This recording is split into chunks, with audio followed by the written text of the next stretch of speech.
छत्रपती शिवाजी महाराज की जय। मराठी नववर्ष दिन गुढीपाडव्याच्या निमित्तानं सर्व मराठी बांधवांना मनपूर्वक हार्दिक शुभेच्छा। आज आम्ही छत्रपती संभाजीनगर जिल्ह्यातील वेताळवाडी या किल्ल्यावर गुढीपाडव्याच्या निमित्तानं या ठिकाणी आलेलो आहोत। छत्रपती संभाजीनगर म्हणलं की सर्वांना देवगिरी या किल्ल्याचीच आठवण येते किंवा हाच किल्ला इतिहास प्रसिद्ध असल्यामुळे तो सर्वांना माहीत आहे। देवगिरीचा किल्ला हा जसं यादवांची राजधानी होतं तसंच त्या ठिकाणी मोगल सत्तेनं सुद्धा काही वर्ष राज्य केलेलं आहे, त्यामुळे तो किल्ला सर्वांना माहीत आहे। परंतु ही जी अजिंठ्याची डोंगर रांग आहे जी छत्रपती संभाजीनगर म्हणजेच मराठवाडा आणि खानदेश यांना विभाजित करते, अशा ह्या सीमेला अजिंठ्याची डोंगर रांग असे म्हणतात। आणि अजिंठ्याच्या डोंगर रांगेत जसं सह्याद्रीच्या डोंगर रांगेमध्ये सगळ्यात उंच शिखर किंवा त्या सह्याद्री रांगेतलं सर्वात उंच ठिकाण म्हणून आपण कळसुबाईचा उल्लेख करतो, तसं अजिंठ्याची जी डोंगर रांग आहे अजिंठ्याच्या डोंगर रांगेमधलं सर्वात उंच ठिकाण म्हणजे हा वेताळवाडी किल्ला। वेताळवाडी किल्ला म्हणजे ह्याच्या उजव्या बाजूला एक वेताळवाडी नावाचं एक छोटंसं गाव आहे, म्हणून हा किल्ला वेताळवाडी किल्ला या नावाने ओळखला जातो। किल्ल्याच्या माझ्या उजव्या बाजूला जर तुम्ही पाहिलं तर या ठिकाणी एक हलदा नावाचं छोटंसं गाव आहे, परंतु आता ते बऱ्यापैकी चांगलं बाजारपेठेचं गाव आहे। पलीकडेच छत्रपती संभाजीनगर जिल्ह्यातील प्रसिद्ध असं हुंडणगाव, त्याच्या पुढे जर गेलो तर आपल्याला सिल्लोड दिसेल आणि या ठिकाणी हलदा घाटातून पुढे जाणारा सोयगावला जाणारा रस्ता आहे।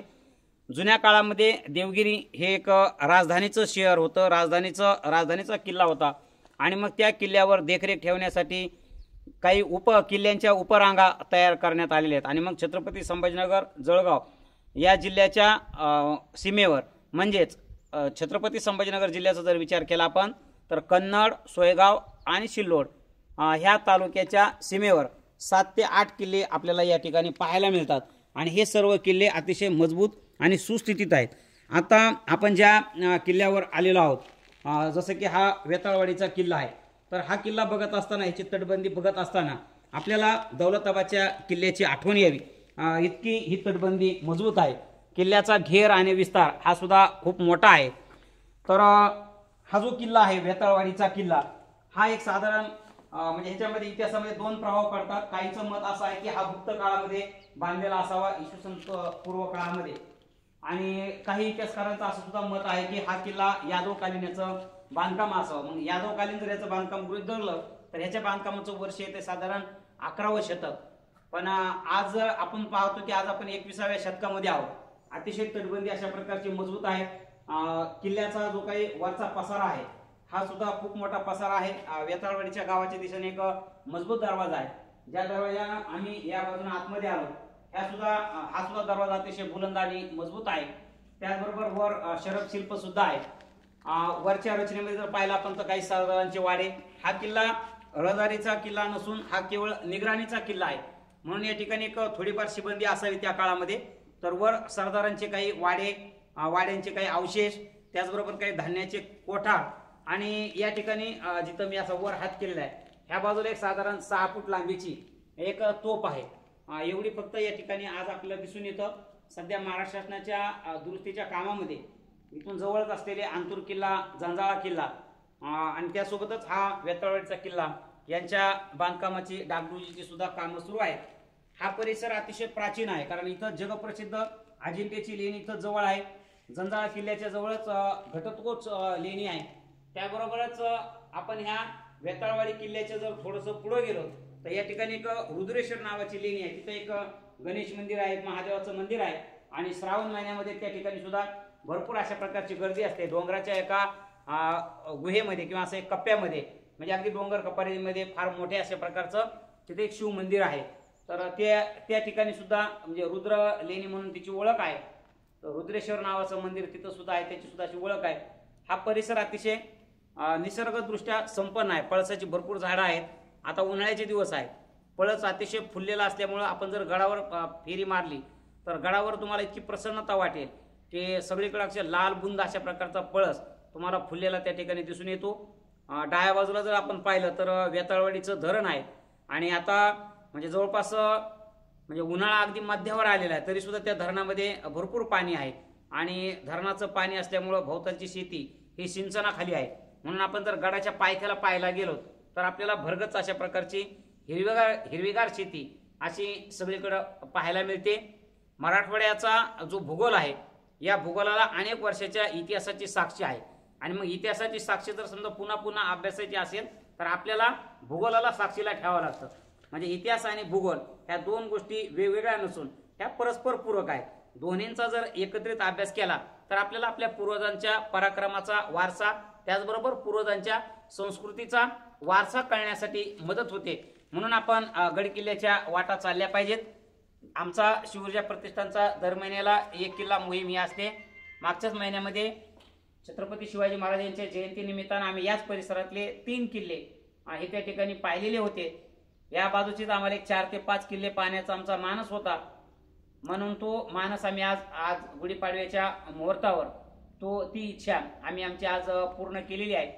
हा किल्ला झाल्याच्या नंतर आम्ही आज सोयगाव या ठिकाणी मुक्काम करून उद्या लोणजाचा किल्ला त्याचबरोबर सुतोंडा किल्ला आणि लहुगड अशा प्रकारचे 3 किल्ले करण्याचं आमचं नियोजित आहे. हा रस्ता म्हणजे अगदी एकट्या दुकट्यानं सुद्धा हा किल्ला भटकंती करण्यालायक आहे. म्हणजे इथं भीतीचं कसल्याच प्रकारचं कारण नाही. स्वतःचं जर वाहन असेल तर अगदी गडकिल्ल्याच्या पायथ्यापर्यंत या वेताळवाडीच्या किल्ल्यापर्यंत आपलं वाहन येतं. आणि जर समजा आपण जर खाजगी वाहनानं येत असू स्वतःचं वाहन जर नसेल तर हळदा इथून जवळ असलेलं जे गाव आहे त्या गावापर्यंत वाहनाची म्हणजे विपुल प्रमाणामध्ये सोय आहे. भरपूर अशा प्रकारची वाहनं आहेत. तुम्ही त्या ठिकाणी येऊ शकतात. गडावर एक मोठं तलाव आहे. त्यामध्ये 12 महिने पाणी असतं. परंतु तलावाच्या पिण्याच्या पाण्याचा वापर नसल्यामुळं ते पाणी पिण्यालायक आहे का नाही याचा दावा आपण या ठिकाणी करू शकत नाही. पण एक गोष्ट नेहमी लक्षात ठेवली पाहिजे की ज्यावेळेला तुम्ही गडकोटावर फिरतात त्यावेळेला जर त्या तळ्यामध्ये भरपूर प्रमाणामध्ये तुम्हाला मासे दिसत असतील, बंदिस्त गुहा जर असतील तर त्या ठिकाणचं पाणी अगदी निर्दोषपणे आपण पिलं तरी चालतं. पण ज्या पाण्यामध्ये काडी कचरा गवत भरपूर प्रमाणामध्ये आहे आणि तिथं जीवांचं अस्तित्व नाही म्हणजे मासे नाहीत, कासव नाही, बेडूक नाहीत तर मग अशा वेळेला मात्र ते पाणी म्हणजे आपण ते शक्यतो प्यायला नाही पाहिजे कारण ते पाणी दूषित असण्याची शक्यता असते. पण ज्या गडकोटावर ज्या ठिकाणी माशांचा वास आहे पाण्यामध्ये अशा ठिकाणचं आपण पाणी म्हणजे पिऊ शकतो. शक्यतो आपण आपलं गडकोट भटकंती करत असताना स्वतःचं पाणी सोबत ठेवावं. धन्यवाद. परत एकदा सर्वांना मनपूर्वक शुभेच्छा. महाराज की जय. आज आम्ही शिवऊर्जा प्रतिष्ठान ग्रुपच्या दर महिन्याची जी आमची गडकोट मोहीम असते तर हा मार्च महिना आज शेवटचा दिवस आहे. तर आज आम्ही सुतोंडा या किल्ल्यावर उपस्थित आहोत. सुतोंडा हा किल्ला छत्रपती संभाजीनगर जिल्ह्याच्या ऐन उत्तरेला म्हणजे ज्या ठिकाणी संभाजीनगर हा जिल्हा संपतो आणि खानदेश जिल्हा म्हणजे जळगाव जिल्हा सुरू होतो अशा या सीमेवर सोयगाव तालुका अजिंठ्याची जी डोंगर रांग आहे ह्या डोंगर रांगेमध्ये हा सुतोंडा किल्ला आहे. छत्रपती संभाजीनगर म्हटलं की आपल्या डोळ्यासमोर येतो तो फक्त देवगिरीचा किल्ला. देवगिरीचा किल्ला अजस्र आहे, बुलंद आहे, अजिंक्य आहे. यादव काळाची राजधानी हा सुद्धा देवगिरी किल्ला होता. यादवांच्या साम्राज्यामध्येच देवगिरीला संरक्षण म्हणून जी काही किल्ल्यांची साखळी तयार झाली त्या साखळीमध्ये याचं जे काही अजिंठ्याची जी डोंगर रांग आहे महादेव डोंगर रांग काही ठिकाणी तिला ओळखलं जातं. या डोंगर रांगेमध्ये 7-8 मजबूत आणि बुलंद अशा प्रकारचे किल्ले आहेत. त्यामध्ये अंतूरचा किल्ला, लोंझ्याचा किल्ला, हा सुतोंड्याचा किल्ला, वेताळवाडीचा किल्ला, लहुगड अशी ही किल्ल्याची रांग आहे. या ठिकाणीच बुद्धकालीन अनेक लेण्या आहेत. अजिंठा लेणी ही जगप्रसिद्ध आहे. याच परिसरामध्ये या सोयगाव तालुक्यामध्ये घटोत्कच लेणी सुद्धा आहे. रुद्रेश्वर लेणी सुद्धा वेताळवाडी किल्ल्याच्या जवळ आहे. आज आम्ही ज्या ठिकाणी उपस्थित आहोत हा किल्ला आहे सुतोंडा किल्ला. सुतोंडा किल्ल्याच्या पायथ्याला वाडी नावाचे एक छोटेसे गाव आहे. बनोटी एक बऱ्यापैकी मोठं गाव आहे. बनोटीपासून येत असताना वाडी नावाचं गाव लागतं. वाडी गावापासून पुढं आपण आलोत की नायगाव नावाचं एक गाव लागतं. नायगावचं जे गाव आहे हे ऐन किल्ल्याच्या पायथ्याशी आहे म्हणून ह्या किल्ल्याला नायगावचा किल्ला सुद्धा म्हटलं जातं, वाडीचा किल्ला सुद्धा म्हटलं जातं. तर हा देखरेखीचा किल्ला आहे, निगराणी करण्याचा किल्ला आहे. किल्ल्यावर 12 महिने पाण्याची सोय आहे. अशी छोटी मोठी जी काही जवळपास 52 प्रकारची टाके ही कातळ खडकामध्ये कोरलेली आहेत. थंडगार अशा प्रकारचं पाणी आहे। पाण्यामध्ये मुबलक प्रकारची मासे आहेत। माशांची संख्या खूप जास्त आहे। याचाच अर्थ हे पाणी पिण्यालायक आहे। गावातले जी काही गुराखी मंडळी आहेत, गावातले जनावर या ठिकाणी किल्ल्यावर चारायला आणली जातात, तर या ठिकाणी ते सुद्धा पाणी पितात। त्याचबरोबर या किल्ल्यावर एक पीरबाबाचं म्हणजे हे आहे, पीरबाबाचं छोटं खाणी मंदिर, आणि ह्या पीरबाबाचा उरूस सुद्धा असतो। पोळ्याच्या दुसऱ्या दिवशी इथं यात्रा भरते। गावातील जे लोक आहेत या किल्ल्यातलं म्हणजे उरूस बाबा या पीरबाबाला ग्रामदैवत मानतात, आणि बरेच लोक म्हणजे सातत्याने दररोज सुद्धा काही लोक गड किल्ल्यावर या ठिकाणी दर्शनाला येतात। गड किल्ल्याची बरीचशी पडझड झालेली आहे, आणि फक्त तटबंदी ही मात्र थोडीशी शाबूत आहे। गड किल्ला हा दगडामध्ये कोरून ज्या एका चोर वाटेनं या ठिकाणी पायऱ्या वगैरे थोड्याशा बनवलेल्या आहेत, आणि एकदा आपण वर आलो की किल्ल्यावर अतिशय सपाटी आहे, सपाट प्रकारचा भूभाग आहे।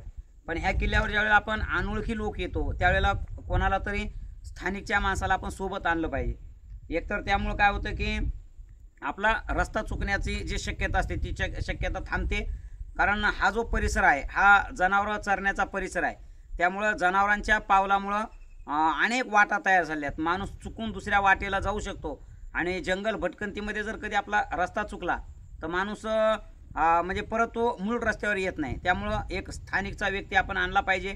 आम्ही ह्या गावामधून एक आम्हाला दिगंबर नावाचे व्यक्ती खाली भेटले होते, त्यांना आम्ही या किल्ल्यावर आणलेलं आहे। स्थानिकचे युवकसुद्धा खूप चांगले वाटले। आम्ही त्यांच्यासोबत चर्चा केली, आम्ही इतक्या दुरून आलोत म्हणून त्यांनासुद्धा त्याचं कौतुक वाटलं, आणि मग त्यांनी आमच्यासाठी एका मदतनीसची ताबडतोब व्यवस्था केली आणि आम्हाला गडावर पाठवलं। गडावर काही त्यावेळेचे जे काही किल्लेदार किंवा जे काही त्यांचे सरदार राहत होते त्यांचे वाड्याचे अवशेष ह्या किल्ल्यावर बऱ्यापैकी पाहायला मिळतात। ट्रेकिंगच्या दृष्टीनं अतिशय म्हणजे उत्तम अशा प्रकारचा हा किल्ला आहे। एकदा ह्या किल्ल्याला आपण भेट दिली पाहिजे। आता हा जरी किल्ला आडवाटेवरचा असला तरी सुद्धा जर आपल्याजवळ स्वतःचं वाहन असेल तर अगदी किल्ल्याच्या पायथ्याला जे नायगाव आहे, नायगावपर्यंत रस्ता आहे, तिथपर्यंत आपल्याला येता येतं। परंतु स्वतःचं जर वाहन नसेल तर ह्या किल्ल्यावर येणं तसं कठीण आहे। ह्या किल्ल्याला येणारा जो काही रस्ता आहे हा रस्ता चांगला आहे। जे लोक कन्नडवरून येतात, कन्नड चाळीसगाव मार्गे, त्यांनी बनवटीपर्यंत यायचं, बनवटीवरून वाडी नायगाव, आणि नायगाववरून हा किल्ला अशा प्रकारचा आहे। हा आमचा म्हणजे विश्वविक्रमवीर सागर, ज्यानं मागच्या आठवड्यामध्येच कळसुबाई म्हणजे 1 जानेवारी या दिवशी 38 वेळा झाली, त्यानंतर सुद्धा तो 2-4 वेळेस कळसुबाईला जाऊन आला, नाशिकहून आला। बाकीचा आमचा जो ग्रुप आहे, श्याम दामरोडे सर, निर्मल सर, आमचे माझे रेग्युलर मित्र कल्याण घोलप सर, आम्ही 4 जण बिडून आलो। परंतु नाशिकवरून हा खास बसनं प्रवास करून काल आम्हाला म्हणजे आम्ही फरदापूरला रात्री मुक्काम केला होता। सागर आम्हाला काल फरदापूरला जॉईन झाला, आणि आज सकाळीपासून आम्ही भटकंती सुरू केली। तर हा सुतोंड्याचा किल्ला आमचा आता पाहून पूर्ण झालेला आहे। आता उन्हाळा दिवस आहे, परंतु एक निसर्गाची कृपा, आज सकाळपासून आभाळ आहे, म्हणजे थोडीसुद्धा उन्हाची जाणीव झाली नाही। चारी बाजूला खूप मोठा डोंगर आहे, जंगलाची भटकंती, आणि ज्या भागामध्ये हा किल्ला आहे याला म्हणजे भूगोलाच्या भाषेमध्ये याला पानझडीचं जंगल असं म्हणतात। पानझडीचं जंगल म्हणजे की ज्या जंगलामध्ये उन्हाळ्यामध्ये झाडं स्वतःची पानं सोडून देतात, निष्पर्ण अवस्थेमध्ये राहतात, की त्याच्यामुळं बाष्पीभवन कमी होतं आणि झाडाला पाणी कमी लागतं, अशा प्रकारची निसर्गाची रचना आहे।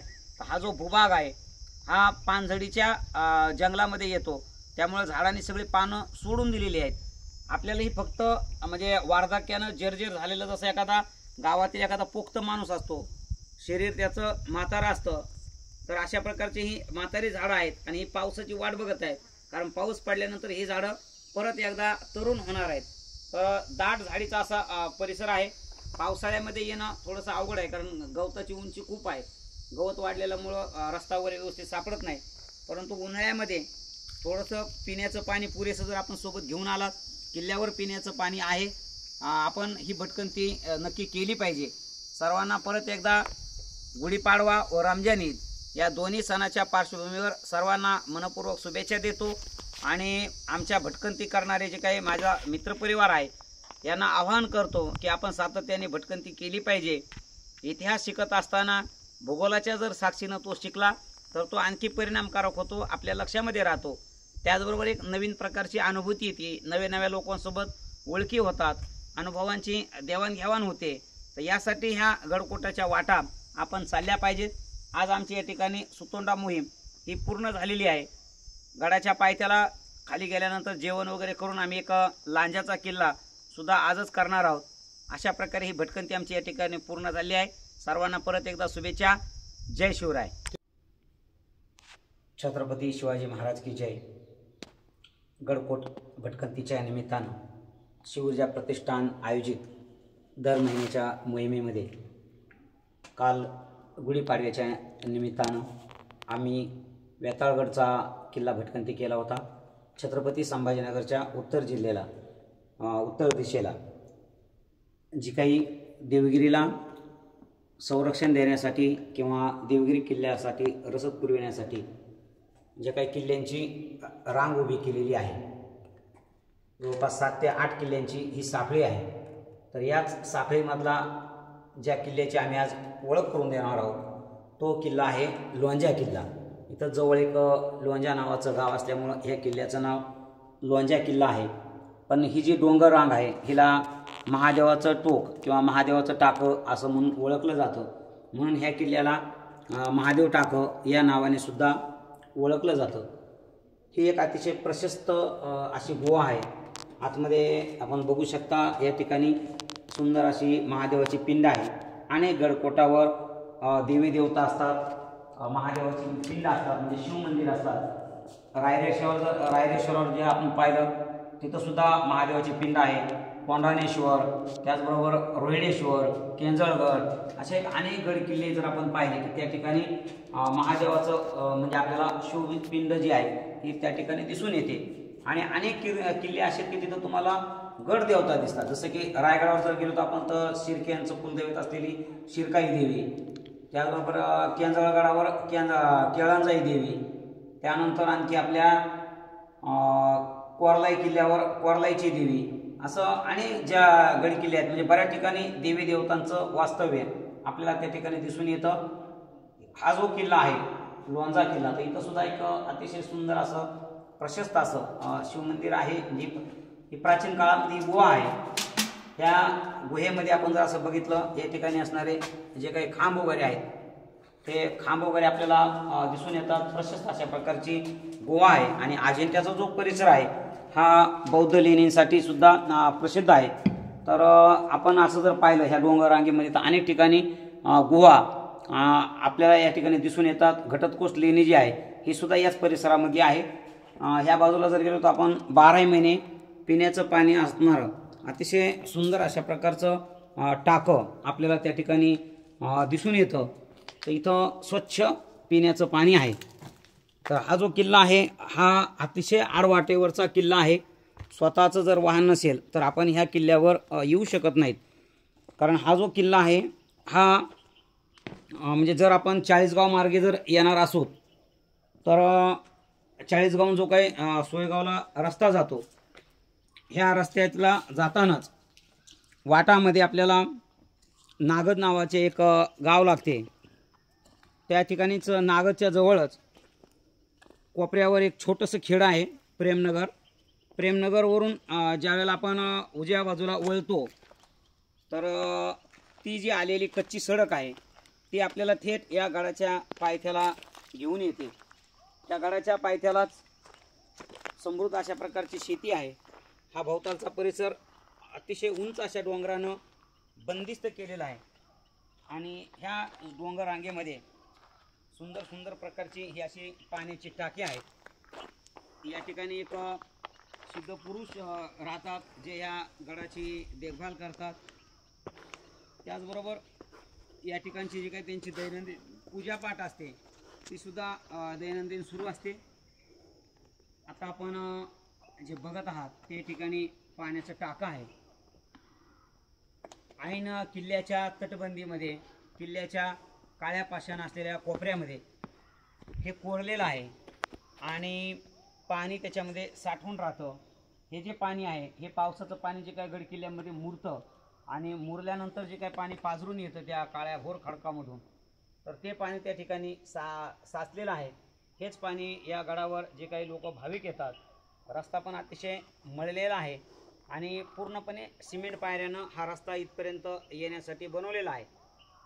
तर अतिशय रमणीय अशी ही जागा आहे। आपण गड किल्ल्याला आवर्जून भेट दिली पाहिजे, आपण आलो पाहिजे। ते ट्रेकिंगच्या दृष्टीनं सुद्धा हा किल्ला खूप चांगला आहे। आता ज्या ठिकाणी आपण उभा आहोत हे आहे महादेवाचं टाकं, शेजारी आहे शिवपिंड। आणि असं जर आपण थोडंसं भटकंती करत गेलो तर आपल्याला अजूनही किल्ल्यावरून बाजूचा जो काही रमणीय परिसर आहे तिकडे काही आपल्याला धरण दिसतात, वेगवेगळ्या प्रकारच्या डोंगर रांगा दिसतात। आणि ज्या ठिकाणी मी आता उभा आहे माझ्या उजव्या बाजूला जर आपण डोंगराच्या पलीकडून गेलो तर त्या ठिकाणी आहे अंतूरचा किल्ला। अंतूरचा किल्ला म्हणजे अतिशय बुलंद आणि मजबूत आहे। तो किल्ला पाहत असताना आपल्याला देवगिरीच्या किल्ल्याची आठवण येते, इतका तो मजबूत किल्ला आहे। तर आणि हा जो किल्ला आहे याला लोंजा किल्ला म्हणून याची ओळख आहे। तर हा केवळ निगराणीचा आणि देखरेखीचा अशा प्रकारचा हा किल्ला आहे। भोवताली अतिशय उंच उंच डोंगररांगा आपल्याला दिसून येतात। पावसाळ्यामध्ये जर आपण ही भटकंती केली तर निश्चितचपणे ही प्रचंड आनंद देणारी आहे। कारण डोंगराला अगदी म्हणजे जसे की दुधाचे झरे फुटलेले आहेत, जणू काय ह्या डोंगरावर कुणीतरी दुधाचा अभिषेक घालत आहे आणि दुधाच्या धारा ओसंडून वाहत आहेत। अशा प्रकारचं दृश्य हे आपल्याला पावसाळ्यामध्ये त्या ठिकाणी नक्कीच बघायला मिळणार आहे। आता आपण ज्या वेळेला आलो हा जवळपास म्हणजे मार्च महिन्याचा शेवटचा दिवस आहे, एप्रिल महिना सुरू होत आहे, म्हणजे जवळपास उन्हाळा हा मध्यावर पोहोचलेला आहे। त्यामुळं आणि इथलं जे जंगल आहे हे पानझड प्रकारच्या वृक्षांचं आहे।